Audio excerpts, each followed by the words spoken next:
तो हेलो दोस्तों, नमस्ते। मेरा नाम है आतिफा और स्वागत है आपका देवभूमि उत्तराखंड के छोटे से गांव से।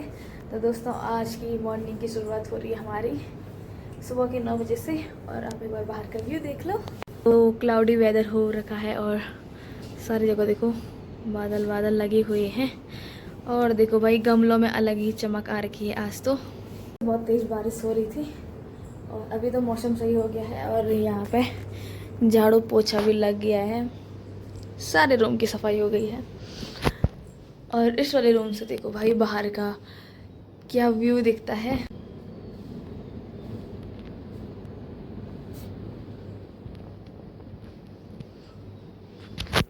तो प्रॉपर इस रूम से बाहर का बहुत ही प्यारा व्यू दिखता है। और ये वाला गमला तो देखो पूरा सूख गया था इधर उधर से, लेकिन वापस सही हो गया है भाई। तो दोस्तों, अभी यहाँ पे बंदर आ चुके हैं और इनका रिएक्शन देखो कितना खतरनाक कर रहे हैं ये बंदर हाँकने के लिए। पर हम इनको खोलेंगे नहीं क्योंकि ये भाग जाते हैं। और यहाँ पे दूसरा साउंड सुनाई दे रहा होगा आपको गेम का। तो यहाँ पे तगड़ा गेम प्ले चल रहा है समीर भाई के द्वारा। और दूसरा अनुज पवार है जो हार गए हैं, मतलब मर गए हैं गेम प्ले में।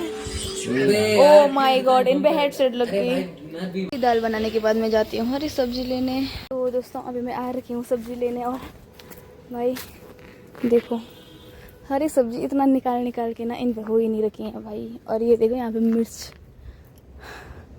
मिर्च के पौधे लगा रखे हैं इस साइड पे पूरे, उधर पे भिंडी वगैरह। तो ये देखिए,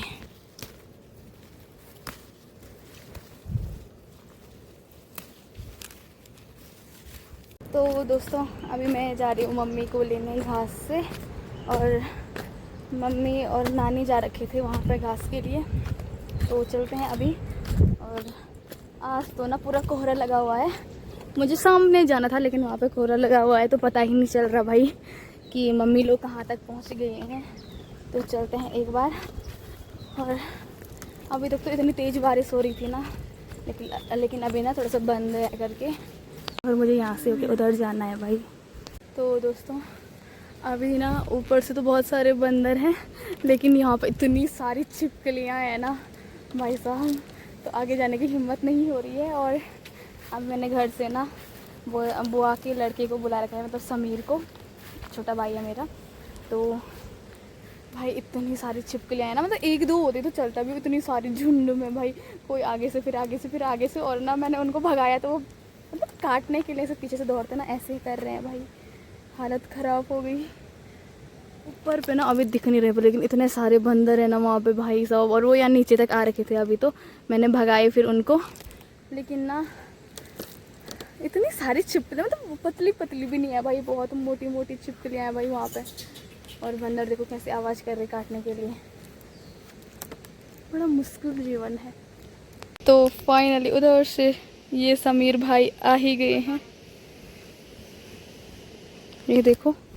और अब जाके जान में जान आई है दोस्तों, बड़ी मुश्किल। ये देखो भाई छिपकलियों के अंडे। तो फाइनली दोस्तों, वो लेवल पार करके हम आ गए हैं। पर इतनी सारी छिपकलियाँ थी ना वहाँ पे, माँ कसम बोल रहे हैं भाई। मतलब वो ऐसे बोलते हैं ना छिपकली काटती नहीं, लेकिन वो आ रही थी पीछे से भाग भाग के। और अभी हम जा रहे हैं इस रास्ते, बहुत ज़्यादा डर का माहौल है दोस्तों। तो कुछ ऐसा रास्ता है।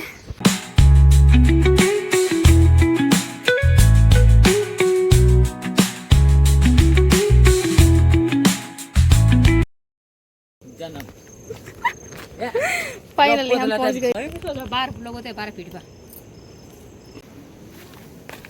तो फाइनली दोस्तों, हमने ये उठा दिया और ये बहुत भारी है।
अभी मैं स्कूल आ रही हूँ, बहुत भारी हो रहा है भाई।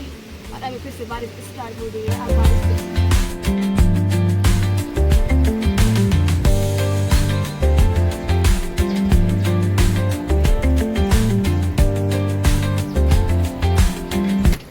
फाइनली दोस्तों अभी घर आ गई हूँ और भाई पूरा भीग गई, इतनी मोटी बारिश हुई ना अभी।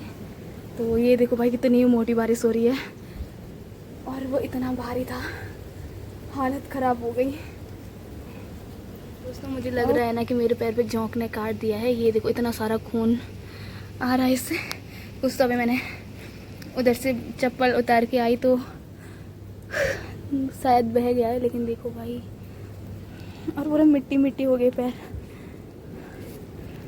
अब एक बार नहाते हैं। और ये हरी घास है ना, और साथ में बारिश भी हो रही है तो घास सूख ही नहीं पा रही है, इससे ना और ज़्यादा वो भारी हो जाती है। नहीं तो ना नॉर्मली इससे थोड़ा सा कम कम तो मैं लेके आ ही जाती हूँ, लेकिन ना ये हरी घास थी। और आजकल लगातार बरसात हो रही है ना, तो घास में भी ना पानी बहुत ज़्यादा हो जाता है। तो अब जाके घर पहुँची है ना, तो अब जाके सांस आ रही है भाई। अभी तो मैं मरते मरते आई हूँ पूरे रास्ते। Hello everyone, good evening. और लंच करने के बाद हम भी सो गए थे और भीग के आई थी, तो फिर शॉप पे भी नहीं आई। और उसके बाद सो के उठी और शॉप पे काम वगैरह था तो वो किया। और अभी शाम के टाइम पे देखो मौसम कितना प्यारा हो रखा है। इधर सामने पे देखो कितना प्यारा हो रखा है भाई, और कितने प्यारे नज़ारे दिख रहे हैं यहाँ से। तो ये देखो भाई, इसे ही कहते हैं जन्नत। ऐसे लग रहा है कि जैसे कि ना हम बादलों के ऊपर होंगे। ये देखो भाई, अभी तक तो ये बादल ऐसे पूरे यहाँ पर लगे हुए थे, ऊपर बस इतनी चोटियाँ दिख रही थी। तो इसी को बोलते हैं भाई कि जन्नत में घर है हमारा। तो कुछ ऐसा ही नज़ारा अभी हो रखा है। सामने मुक्कू गांव में देखो हर टाइम उसमें ना बादल लगे रहते हैं ज़्यादातर। और आजकल तो ना मुक्कू गांव में ना हर दिन बारिश हो रही है भाई। वैसे बारिश तो यहाँ भी हो रही है प्रॉपर, लेकिन वहाँ कुछ ज़्यादा ही हो रही है। और सामने के वाटरफॉल तो इतने प्यारे दिख रहे हैं ना। ये देखो भाई, वो तो वाटरफॉल इतना ज़्यादा पानी से भर गया है। और नीचे देखो जल स्तर कितना ज़्यादा बढ़ गया है अभी तो। अभी ना इतना प्यारा मौसम हो रखा है, एकदम बादल बादल और हरा भरा दिख रहा है सारी जगह। और बारिश भी पूरी बंद हो गई है और ऊपर देखो पूरा क्लीन आसमान हो गया है। कहीं कहीं पे बादल लगे हुए हैं, लेकिन सामने पे देखो क्लाउडी वेदर हो रखा है, बहुत ही प्यारा। पर गई थी, पर ये देखो वहाँ पे दूसरा डॉगी आ गए थे, उनकी रिएक्शन देखो भाई। तो दोस्तों अभी ये नितिन ने लिखा हुआ है, ये पता नहीं क्या है, इसने खुद के मन की कहानी लिखी हुई है। तो मैं इम्पोर्टेंट लाइन है वो पढ़ के सुनाती हूँ, सुनो। तभी हिंदी के गुरुजी आए और चाय पी और मंद मंद गति से ठुमके लगाते इधर उधर भटक रहे थे और बसुकेदार की प्रशंसा कर रहे थे और संजय कुमार के बारे में भी कह रहे थे। तभी कुत्ते ने हिंदी वाली गुरुजी के पेट में अमृत प्रदान कर दिया, मतलब उसको बाइट करके, और गुरुजी अंतरिक्ष में चले गए। वहां से सूर्य के चारों ओर घूमते घूमते बूढ़े हो गए और बंदर ने आतंक मचाया। और तो एक यहाँ पे ये भी था, गुरुजी अंतरिक्ष में चले गए और वहाँ ना सूर्य के ओर घूमते घूमते तारे बन गए। बल भाई ये क्या लिखा है इसमें, मतलब ये सीधे लिखना चाहता था कि कुत्तों ने सर को बाइट करके उनको भगवान के पास पहुँचा दिया। तो इतना लंबा क्यों लिखा हुआ। तो दोस्तों अभी हमने खाना वाना बना लिया है और अब हम चलते हैं घर में।